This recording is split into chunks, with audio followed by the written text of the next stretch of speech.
guys, JB's giving you and welcome back to another Minecraft video. So ngayon ay sabihin ko na kung paano ko na-build yung mob farm at XP farm. Marami kasi hindi nakakaalam kung paano gawin. Di alam ko paano gawin ito. So ituturo ko na mismo guys kung paano gawin itong XP farm o mob farm. Ito guys, yung may killing chamber to, hindi yung alam yung killing chamber, yung automatic na papatay na hindi nyo na yung hahampasin yung mob. Yun yung mangyayari. So ngayon ay sasabihin ko na paano ko na-build iyon at makikita nyo rin na dyan sa yung video ko na yun. Ayan. So, yan yung yung build ko sa SMP namin. At namin nagtatanong doon, Kuya, magpaano ka naman, magpaturo ka naman, no? Ay, turuan mo nga kami, no? Yun yung gagawin ko. So, ngayon ay maghanap na tayo perfect spot. At i-build ko, yung tutorial ko, paano ko i-build yung mob farm. So, ngayon ay, sorry guys kung medyo ngungo yung pagsasalita ko. Kasi, meron ako sipon at inuubo ko. So, ngayon ay mag-build tayo. So, ngayon ay, sige na. Wala na, puro na sa ngayon. Puro na subali, sa ngayon.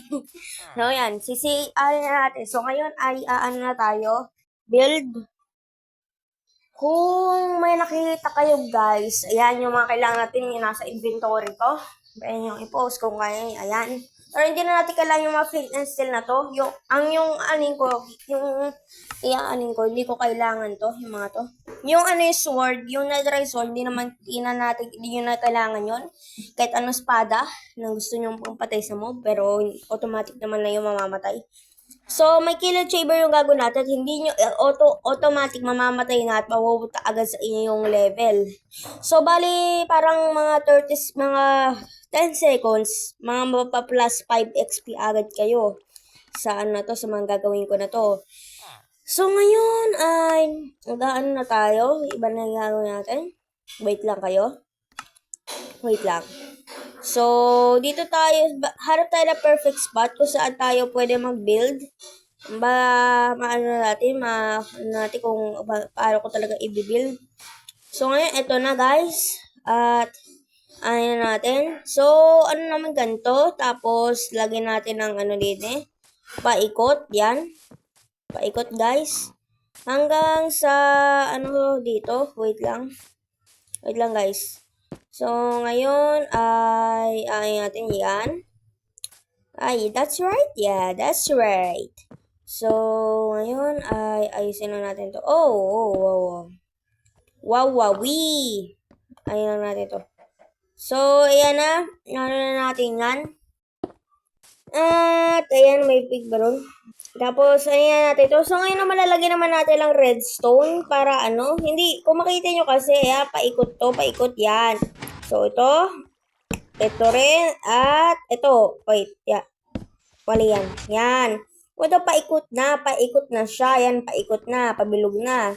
So, ngayon naman, aanuhin natin to, tatanggalin, at ililipat natin sa mga gilid ng piston, kung makikita nyo, yan yung magpapagana sa mga, observer na nakatapat doon.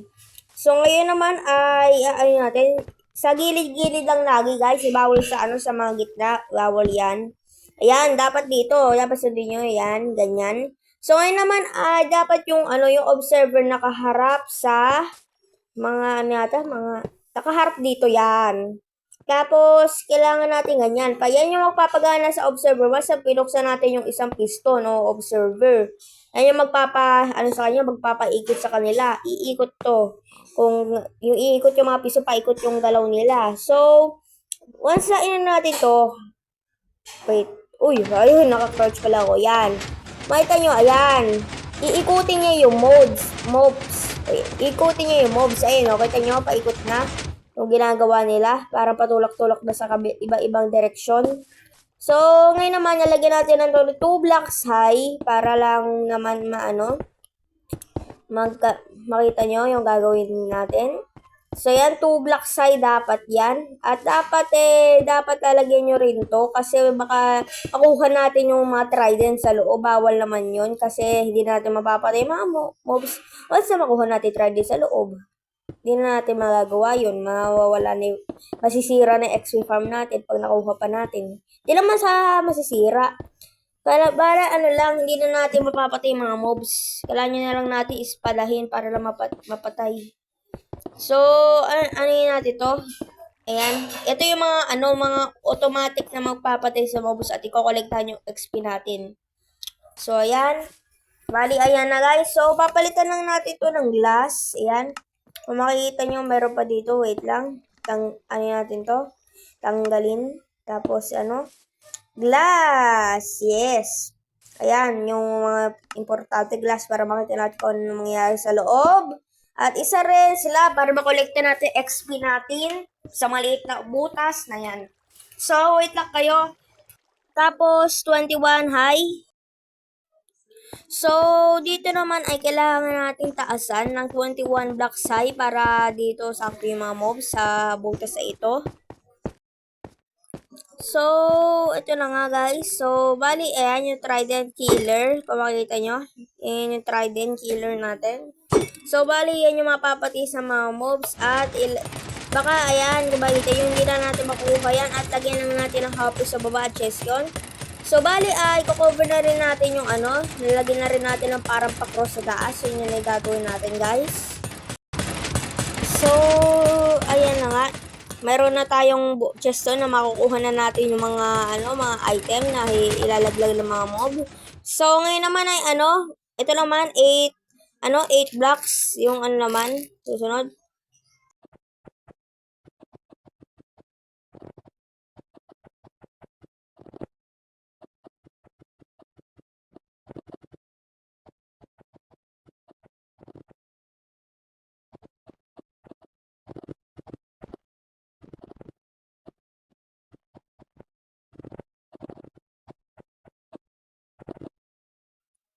So, kung nakikita nyo, meron na tayong, kung makikita nyo, meron na tayong pa-cross. At gagawin naman natin, kailangan natin malaking platform. Malaking ganting platform dito. So, din natin to. Babalitaan ko kayo kung ano natin to. Baka i-timelapse na lang natin to o i-skip na lang natin to. Kapag bibuild natin ng to. Kasi medyo, gagawin natin flat to. Yung lang na to, yung area lang na to, yung mga natin. I-fill lang natin to, yan, yung mga yan. Tapos i-fill natin yung box na to, mga box na to. Wait lang kayo. Yan, kung makikita nyo ay, ayan na. So, i-fill lang natin to. Ayan na yung itsura niya sa baba. Ayan o. Yan. So, fill lang natin guys. Wait lang kayo. So, yun na agad guys. May nag-spawn na creeper. Hindi ko nga rin alam. Pero na-feel ko naman na to.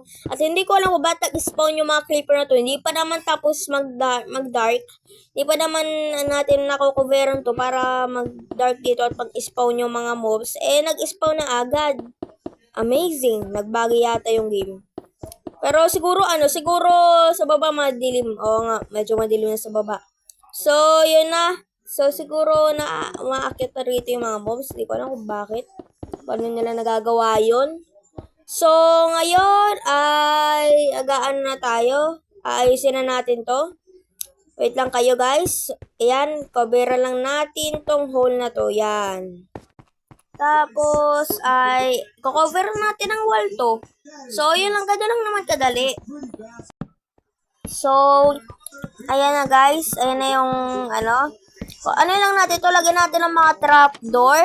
Kung gusto niyo ng full tutorial dito ay yung sa survival ko, pero tutorial naman na rin to. So, ito guys, yan na. So, i-cover natin to kung para ma-iano yung mga mobs at lagyan na natin ng tubig.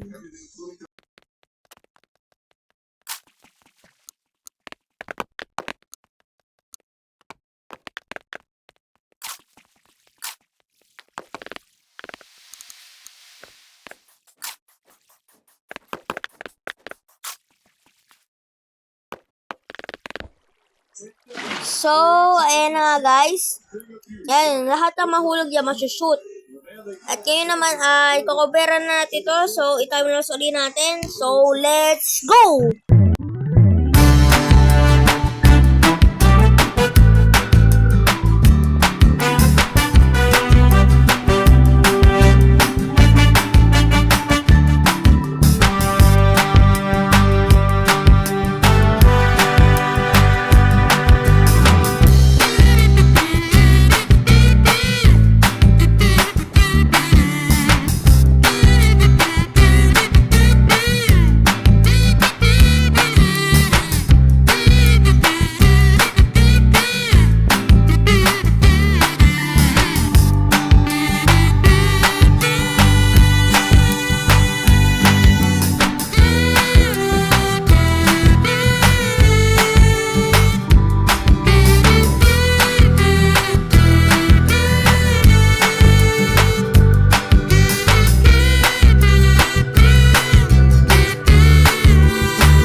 So, ayun na nga guys.